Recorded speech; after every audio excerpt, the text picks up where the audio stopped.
Well, joining us now is Jonathan Schanzer, the Senior Vice President for Research at the Foundation for Defense of Democracies.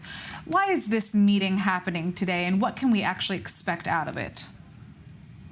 Well, I think the first thing we need to note is that there is a lot of virtue signaling coming out of the Arab world. Countries like Saudi Arabia, probably also the UAE, Bahrain, others. I think it's fair to say now that they don't see the Palestinian issue as their core national interest. That's why we saw the wave of normalization that we did back in 2020.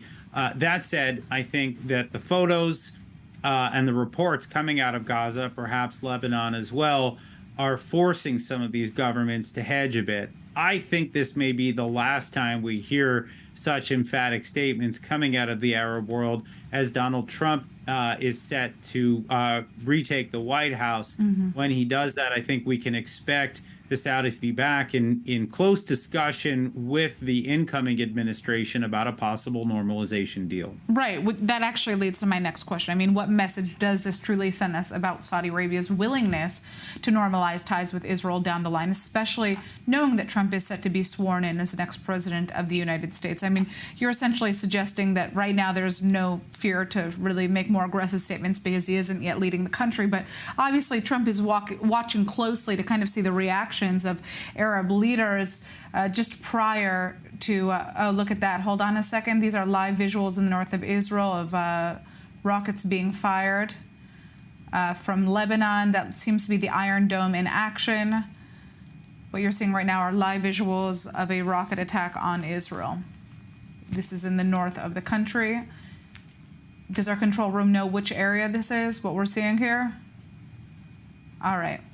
Okay, we're going to go back to our guest. Sorry. So basically, Saudi Arabia, you know, how worried are they about Trump's leadership and what that essentially means for the future of any major security deals with the U.S.? Look, I mean, the first thing we need to acknowledge is that normalization is a process, not an event. And I believe that the Saudis have already normalized. They're already having discussions with the Israelis quietly.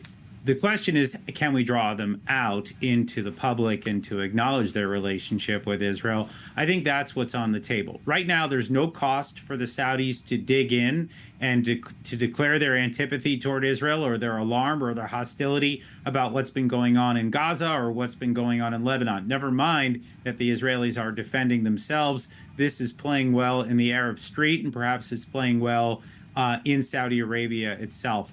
But I think there's no cost for doing it now. In about 2.5 months, there may be more cost. And it's at that point that I suspect the Saudis will begin to dial back some of this rhetoric. It doesn't mean that they're going to make an agreement the following day, but I do believe that we'll likely see the softening of some of that rhetoric. And I think that'll be aided in part by efforts, whether by the Biden administration or the incoming Trump administration, to bring this war to an end. When the war ends, it'll be a lot easier to engage in this process more openly.